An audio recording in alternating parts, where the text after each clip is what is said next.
ఇర్మీయా గ్రంథం 39:18 నీవు నన్ను నమ్ముకొంటివి గనుక నిశ్చయముగా నేను నిన్ను తప్పించదును. ఇక మీలో కొందరు అనుకోవచ్చు, నా పని అయిపోయింది, నేను పడిపోతానేమో, నా వల్ల కాదేమో. అటువంటి స్థితి నుండి దేవుడు నిన్ను తప్పిస్తాడు. మీ శత్రువుల చేతుల నుండి మిమ్మల్ని తప్పించగల శక్తిమంతుడు. మీకు ఎదురవుతున్నటువంటి భయంకరమైన పరిస్థితులు ఉండొచ్చు, వాటన్నిటి నుండి దేవుడు మిమ్మల్ని తప్పిస్తానని వాగ్దానం చేస్తున్నాడు.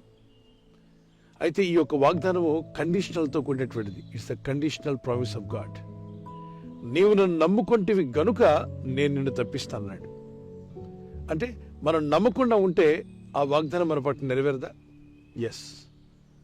అందుకే దేవుడు ఇచ్చిన వాగ్దానాల్లో కొన్ని కండిషనల్ ప్రామిసెస్ కూడా ఉన్నాయి. ఈ కండిషనల్ ప్రామిస్ ఆఫ్ గాడ్లోనే 91వ కీర్తనలో మనకు కనిపిస్తుంది. నీకు ఒక నమ్మకం ఉంది, నువ్వు దేవుని మీద విశ్వాసం ఉంచున్నావు గనుక దేవుడు అంటున్నాడు, నేను నిన్ను తప్పించదను. నిన్నే దేవుడు తప్పించబోతున్నాడు. మిమ్మల్ని, మీ కుటుంబాన్ని, మీకు ఎదురవుతున్నటువంటి, మీరు ప్రస్తుతం ఎదుర్కొంటున్న వాటన్నిటి నుండి తప్పించగల సమర్థుడైన దేవునికి విశ్వాసంతో ప్రార్థన చేయండి. ఈ వాగ్దానం ఎత్తి ప్రార్థించండి. ప్రభువా, నేను నన్ను నమ్ముకున్నాను, నాకు ఆశ్రయ దుర్గం నీవే, నా కొండ, నా కోట, నా సర్వం నీవే, నీవు తప్ప నాకెవరున్నారు ప్రభువా. ఆసాపు భక్తుడు 73వ కీర్తనలో ఆకాశమందు నీవు తప్ప నాకెవరున్నారు, నీవు నాకుంటే ఈ లోకంలో ఏది నాకు అక్కర్లేదని చెప్తూ మంచి ఆలోచన చేత ఆయన నన్ను నడిపిస్తాడు, తర్వాత ఆయన నన్ను మహిమలో చేర్చుకుంటాడని చెప్పాడు. దేవుడు మనల్ని మహిమలో చేర్చుకునే ముందు ఆయన ఆలోచనలతో భూమి మీద మనల్ని నడిపిస్తాడు. ఆయన ఆలోచనలు మీకు కావాలి. అడగండి, ప్రభా నీ ఆలోచన చేత నన్ను ఈ భూమి మీద నడిపించు, తర్వాత నీ మహిమలో నన్ను చేర్చుకో. ఎవరిని దేవుడు తన మహిమలో చేర్చుకుంటాడు?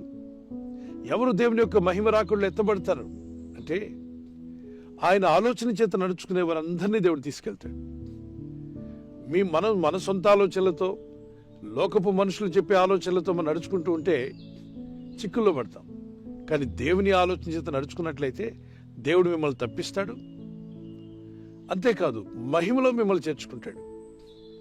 ప్రస్తుతం నువ్వు ఎదుర్కొంటున్న ఆ సమస్య ఏదన్నా కావచ్చు, అదొక వ్యాధియో, రోగమో, బలహీనతో, లేదు నీకు ఎదురైనటువంటి శత్రువులు నిన్ను ఇబ్బంది పెట్టాలని ప్రయత్నిస్తున్న వారు, కోర్టు కేసులో, ఆర్థిక ఇబ్బందులు, ఫైనాన్షియల్ ప్రాబ్లం, జాబ్లో నీకు సమస్య ఉండొచ్చు, నీ వ్యాపారంలో, నీ పార్ట్నర్స్ ద్వారా, లేదా నీ కుటుంబంలో, నీ వ్యక్తిగత జీవితంలో ఏదో ఒక ఇబ్బంది నిన్ను బాధిస్తూ నిన్ను పడగొట్టేలాగా ఉందా?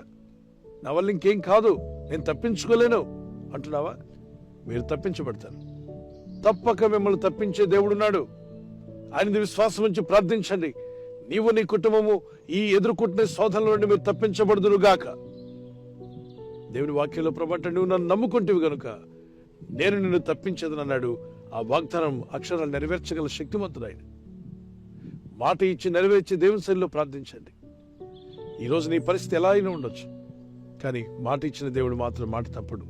విశ్వాసం ఉంచి ప్రార్థన చేయి. మనం అనుదినం చేస్తున్న ప్రార్థనలో, ప్రభు నేర్పిన ప్రార్థనలో మనం తప్పక పలికే ఒక మాట, మమ్మల్ని శోధనలోనికి తేక దుష్టు నుండి తప్పించు.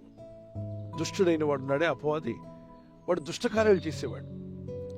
ఇబ్బందుల్లో, శోధనలో పడవేసి మనుషుల్ని నానా విధాలుగా చిత్రహింసలు చేస్తాడు, కన్ఫ్యూజన్లో పడేస్తాడు. మీలో కొందరు కన్ఫ్యూజన్లో ఉన్నారు, కొందరు ఇప్పటికే చిక్కుల్లో ఉన్నారు, కొందరు ఎటు తోచని స్థితిలో ఉన్నారు. మీరు ఆ స్థితి నుండి తప్పించబడాలి. దేవుని వాగ్దానం ఎత్తి ప్రార్థించండి. మిమ్మల్ని తప్పించే దేవుడున్నాడు. విశ్వసించి ప్రార్థించండి. దేవుని మీద ఆధారపడండి. మీ పిల్లలను, మీ కుటుంబాలను మరి రాబోతున్నటువంటి శోధన కాలంలో తప్పించబడాలని దేవుని సన్నిధిలో విశ్వాసంతో ప్రార్థించి, ప్రభువా నీ రాకుల్లో ఎత్తబడేవారుగా మమ్మల్ని సిద్ధపరచండి. ప్రభువా నేను నమ్ముకొని ఉన్నాను, ఈ శోధన నుండి నన్ను తప్పించు. ఈ వాగ్దానం ఎత్తి ప్రార్థిస్తుండగా ప్రభు అయిన దేవుడు గొప్ప కార్యం మీ పట్ల జరిగించుగాక.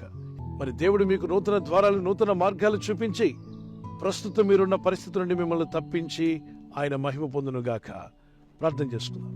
పరిశుద్ధమైన మా ప్రియ తండ్రి, మీరు వాగ్దానం చేసిన రీతిగా నీవు నన్ను నమ్ముకుంటేవి గనుక నేను నిన్ను తప్పక నిశ్చయముగా తప్పిస్తానని చేసిన వాగ్దానము నీ ప్రజలందరి ఎడలు నెరవేర్చబోతున్నా. తండ్రి, ఈ వాగ్దానం ఎత్తి ప్రార్థిస్తూ ఏకీవిస్తున్న వారు, ప్రపంచంలో ఏ దేశం నుండి, ఏ ప్రాంతం నుండి, ఏ ఊరు నుండి వారు ప్రార్థిస్తూ ఏకీవిస్తున్నా వారిని ఇప్పుడే దర్శించము నాయన. వారు నిన్ను నమ్ముకున్నారు గనుక నువ్వు తప్పిస్తానని వాగ్దానం చేశావు. నిశ్చయముగా వారు తప్పించబడాలి.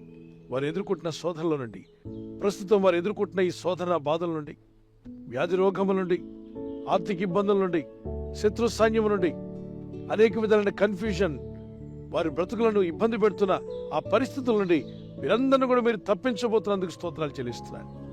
అనుదినము నీ కృపను, నీ దయను తలంచుకుంటూ నిన్ను స్తుతిస్తూ జీవించే కృపను మాకు దయచేయండి. మీ రెక్కల చోటును మమ్మల్ని కాచి కాపాడారు, ఇక ముందు కూడా మమ్మల్ని కాపాడబోతున్నారు. ఈ రాత్రి నెమ్మదితో పండుకొని సురక్షితంగా కాపాడబడినట్లుగా నీ అగ్ని కంచి వేసి మమ్మల్ని కాపాడండి. మీ నామానికి మహిమ తెచ్చుకోమని యేసుక్రీస్తు పరిశుద్ధ నామములో అడుగుచున్నాను పరలోకపు తండ్రి, ఆమేన్. ఈ వాగ్దానం మీతోనే ఉంచుకోకుండా అందరికీ షేర్ చేయండి. ఈ ఛానల్ తప్పక సబ్స్క్రైబ్ చేయడం మర్చిపోవద్దు. మీరు చేస్తున్నారు, ఇతరులతో కూడా చెప్పి చేయించండి. దేవుని వాక్యం అనేకులకు చేరవేద్దాం. Good night. God bless you.